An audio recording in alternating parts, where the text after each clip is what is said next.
controlled articular rotations for the jiu-jitsu athlete. Okay, we're going to go from head to toe, going through each joint and kind of putting them in jiu-jitsu specific positions that you might need to know your range of motion in. Okay, so starting with the neck, because obviously we have a lot of things going on with our neck, we're just going to see how we feel and go in the biggest circle that we can. So you're going to start off by bringing your chin down to your chest, bringing it across so you're looking over your left shoulder. Start to tilt your ear back so you get kind of that funny angle there. Rolling it through, and if you find anything that feels like a pinch or an uncomfortable sensation, do a smaller circle. Look over your right shoulder, bring that chin down back to the collarbone, and then come around front again. Okay, opposite direction, going over your right shoulder, so you're looking as far as you can. Notice if you started to twist your entire body. Okay, so I'm going to keep everything else still. Tilt the ear back.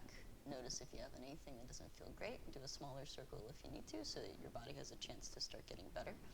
Roll it back through extension until you're looking over your left shoulder as far as you can.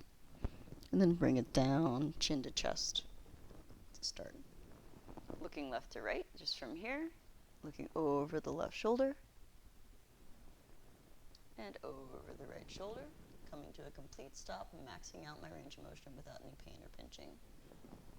And you'll probably be able to tell from the video, looking over the left shoulder again, whether or not my shoulders are following me around. And looking over the right shoulder, coming to a complete stop. Let's bring the chin back so that you're going into retraction here. And then bring the chin down, and you should feel a nice long stretch on the back of your neck. Come back up, let's do that again. Bring the chin back, and then down. Make sure it's not just a bunch of chest motion. You can do that in any direction to start getting a little bit of length through the back of the neck.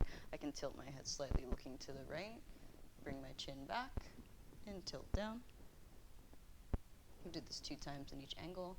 Chin back, long neck. Looking slightly to the left, chin back, tilt down.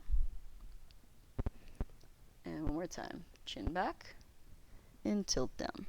Okay, redoing our circles, chin down, looking over the left shoulder, tilting the ear back, rolling around, going over the right shoulder, chin down, and across. Reaching the other way, rolling over the shoulder, ear back, looking all the way around the room, over the left shoulder, chin to chest. Okay? Alright, so we have a basic idea of the neck stuff, but we also need to have the rest of the spine involved. So that was your cervical spine, because it's going to make a big difference in avoiding a lot of other submissions, because if your shoulder is trapped but you still can move your back, you can relieve the pressure in a lot of different ways. So we're going to use the wall as one of our tools here, okay? And a jiu-jitsu belt. To start off, I'd just like you to sit against the wall and try to marry yourself to it. Get your ponytail out of the way if you're like me. And I'm just going to bring that chin to chest angle, and I'm going to slowly peel myself down, pressing into the wall with my spine, and noticing if I have any big gaps where I feel like I kind of have a whole bunch of vertebrae come off at once. I'm going to roll it down.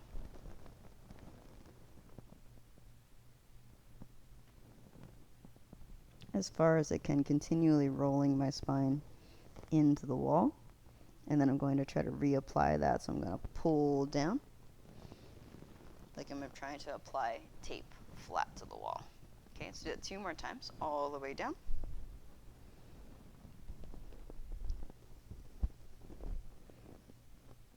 And all the way back up. You can be sitting in any position that you like. You could even be standing for this.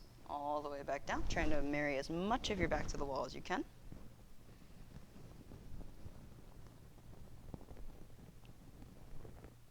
And all the way back up. Marrying yourself to the wall. The belt can come in handy if you have some area that you feel like you're not getting a lot of engagement in. So if I don't feel like I'm getting a lot of engagement in my upper back, which is very important for the submission escapes like I just talked about, I'm going to apply pressure to the belt here to make sure that I'm holding it in that position. Then I can work peeling myself off of the wall up until that point, And even playing with a little bit of rotation, applying pressure to one side and the other side, seeing where I have awareness. And if you go back to the ramping video, you might be able to figure out a couple places that you could work on from here, and go back to there, activate some cells, and come back and have greater awareness of what you're doing here, okay? Then I can move it down a little bit. Let's all move it down a couple of inches. So now I'm kind of the middle of my back. Apply pressure there, and then see if I can maintain that pressure while moving myself around a little bit. Make sure you can breathe and that you're not holding your breath. Very important. Maybe even easily breathing. Okay? Let out tension in your shoulders. Focus on just having pressure through there.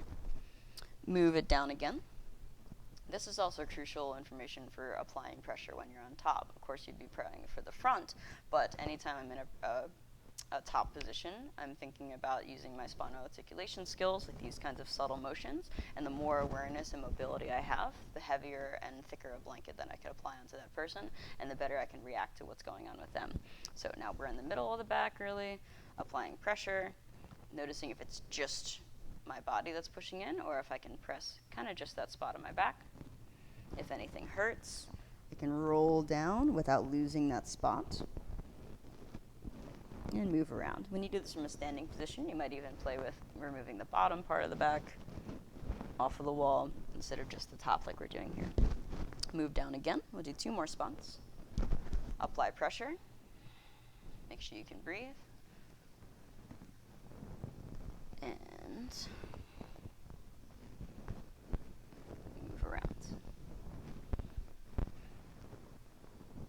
Okay, down 1 more. Apply your pressure and play with your movement. Is there somewhere in that 6 spots, I think 6 spots that we did, where you don't feel like you have much motion? Does it look like you're just dancing?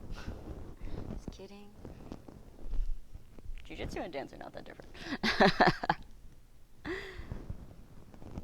Cool. All right, and then reapply yourself back. Okay, so it's working that a little bit. And now that you've kind of woken all of those things up, we're going to do a full articulation here, where I'm going to arch myself back like I'm pushing against the wall, making the most global flexion that I can. I'm in a seated position, which helps because my hips can help me out here. Now I'm going to twist to my left, rotating in place, and it's kind of wringing out my spine. I'm going to give myself a little side bend. So you open up that side there. Then start opening your chest to the sky as you roll through extension. Twisting all the way to the other side. Side bending to the other side. And then bringing yourself back into the letter C. Do it 2 times each direction. Twisting left. Side bend left. Opening up. Make sure you feel more than one spot engaged in your back. It's not just dumping into one area. Twisting right. Side bend. And bring it down. Reversing. Twisting right. Side bend. Open your chest to the ceiling. Rolling over. Side bend. And down. You can do any position with your arms you wanted. I want to make sure I don't mess with the mic too much here, so I'm kind of loose. Twisting from my C position. Side bend. Open. Twist. Side bend. And through. And one tip I have as well, if the side bend doesn't feel that open to you, is to play with pinning. Maybe you have to double up the belt, or you could use a yoga block or something like that, pinning that to the wall with your side, and then opening up. And that probably feels really good, and you can do that in a couple different spots here as well. And this rib conditioning, this opening of all of this is super crucial for people. Rib injuries are one of the suckiest things to come back from because the cartilage doesn't have doesn't have any blood flow to it. It relies on it's hypo. It doesn't, anyway. I should probably edit that part out, but probably won't. So I'm not thinking of the correct words here, but there isn't blood flow through the cartilage, so it's one of the slowest things that for recovery. So the next thing you can do is to make sure that you're supple in all these ranges and strong and actively strong in all these ranges and these protective muscles that we have, so that you're less likely to have that. And also, again, exploring your range of motion so that you know what you actually own, okay? and you're less likely to hurt yourself. So if I went to the other side, pin it to the wall, open my side up, move it down, open my side up in that spot, move it down again, pin it to the wall, and open my side up on that spot. And that probably feels really good. So you can go ahead and do more of that if you like. It's the beauty of having an at-home video. You can always press pause and play around a little bit. You can do that in anything. And a super fun drill I do in warm-ups a lot is to actually just have people lie down on top of their belt so that you can work on that top pressure like we spoke of. And then have a partner try not to necessarily beat them right away.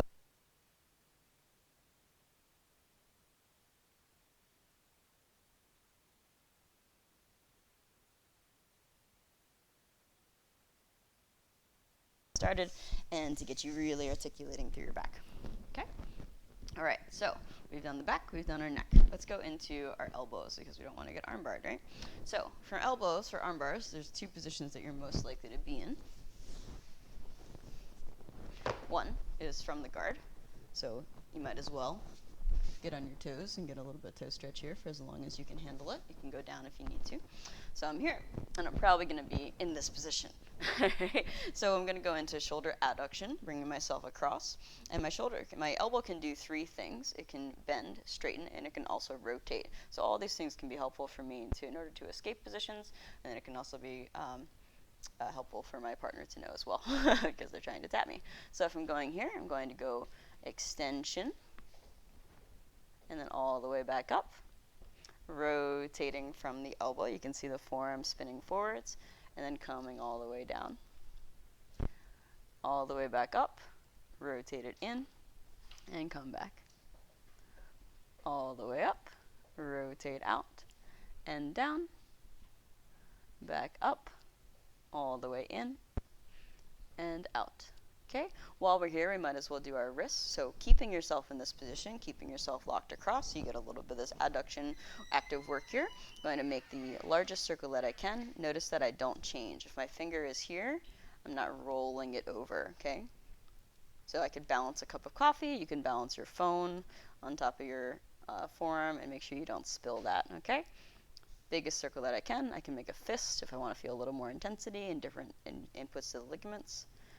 Make the biggest circles that I can here. I'm basically combining as open as I can, as closed as I can, and side to side, and turning that into one big circle. So I'm side, up, side, and down.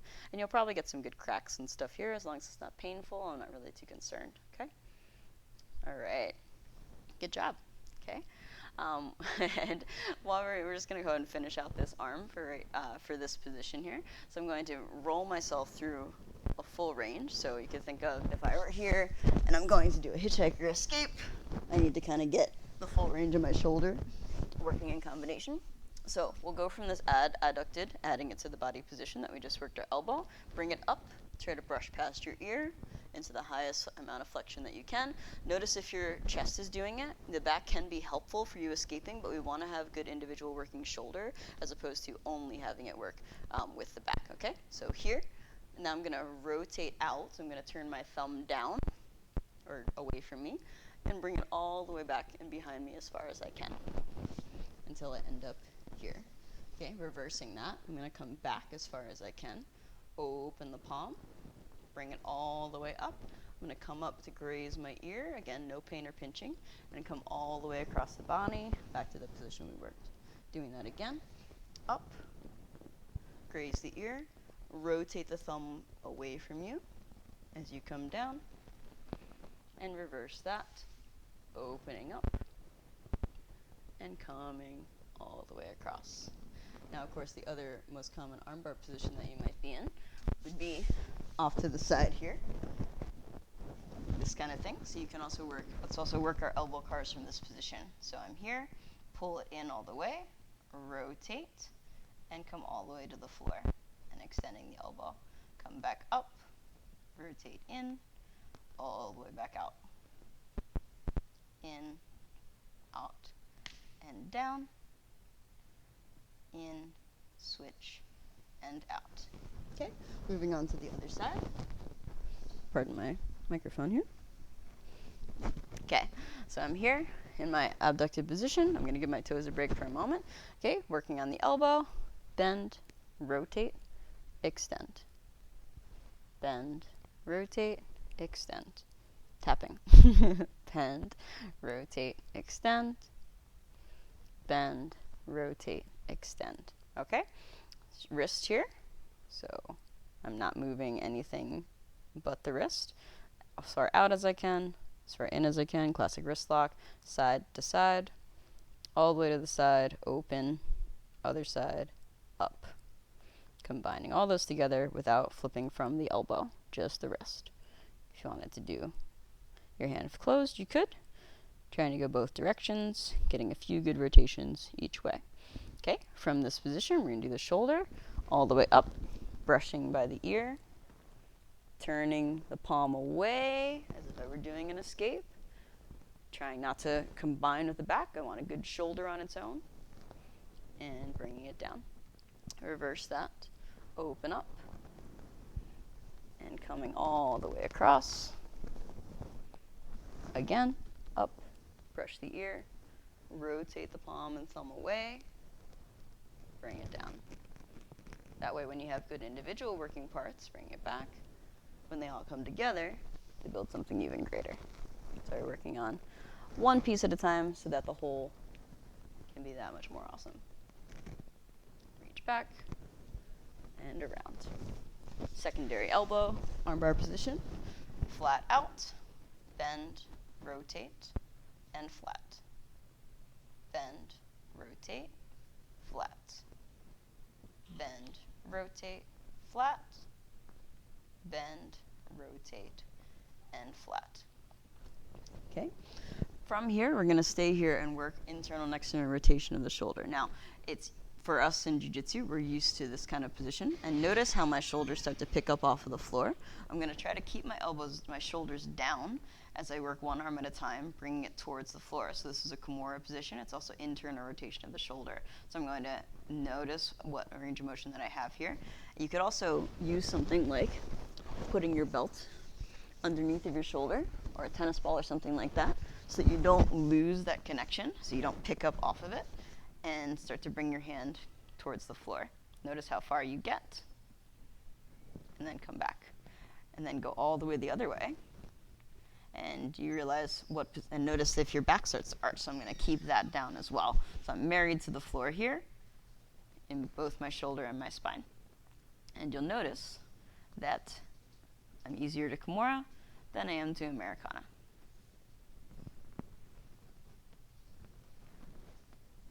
Doing the same thing on the other side.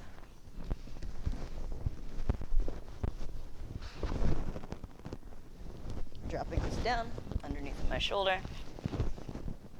Keeping my back glued and rotating. All the way one way and all the way back. All the way one way without the shoulder picking up and all the way back. You could do this with a straight arm axial rotation as well. And you might look a little less weird if you're sitting around working on carving out some joint space in the office if you just work from here. But notice that I'm trying to get the rotation from the shoulder and not just from the elbow down here. Okay? All right. So we've pretty much got the upper body covered. You can also do individual fingers. I love to grab onto a tennis ball and just work the grip with the rest of the fingers while I do individual work on them so that I have good, healthy articulations there. And then going into, we're almost done, sort of, going into our hips. We need all range of motion with our hips. That's just the thing, right? So you can start off going on your back, straightening one leg, and then let's start with our left leg into the chest. Open it out to the side as far as you can without feeling your butt pick up. So my butt's going to stay here. Again, I can always use my belt as a target to give me a little bit of proprioception here. I can put my hand underneath that side. Open out to the side. Then I'm going to rotate around so I can see how close I can get my foot to the floor. And bring it back, in, and straight. Okay? We'll play with individual directions here. Let's start off with just flexion and extension. All the way in, and then all the way out, noticing if my back picks up. Trying to keep everything flat here. In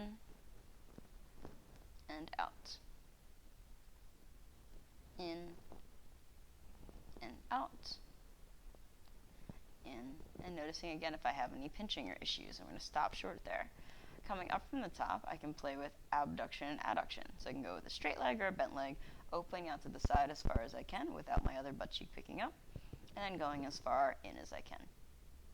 All the way out, all the way in, all the way out, all the way in, nice and controlled, no momentum.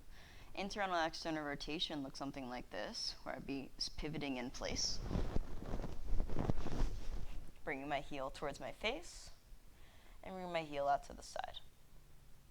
Heel towards my face, and heel out to the side. Putting it all together, you can do that in any position that you like.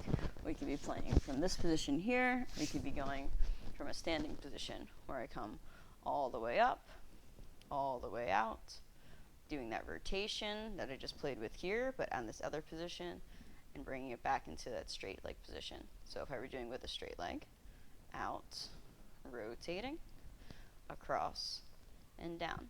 You can play with any of these: in, out, side, in, rotation, across and in, any angles that you wanted to do. Okay? And working on the other side, starting off from this down position, into the chest, straighten out, into the chest, all the way straight. Again, keeping tabs on my back and the other butt cheek. In, I can go out and in, out and in. I can try it with a straight leg.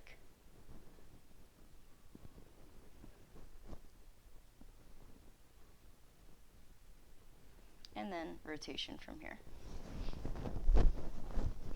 Rotating, heel out, and in. Not changing this position a lot, so this is staying in line. And I'm not hiking up my side, I'm just rotating the bone in the socket. Putting it all together. You can play with up and back, in and out, and rotation at any angle that I want to play with.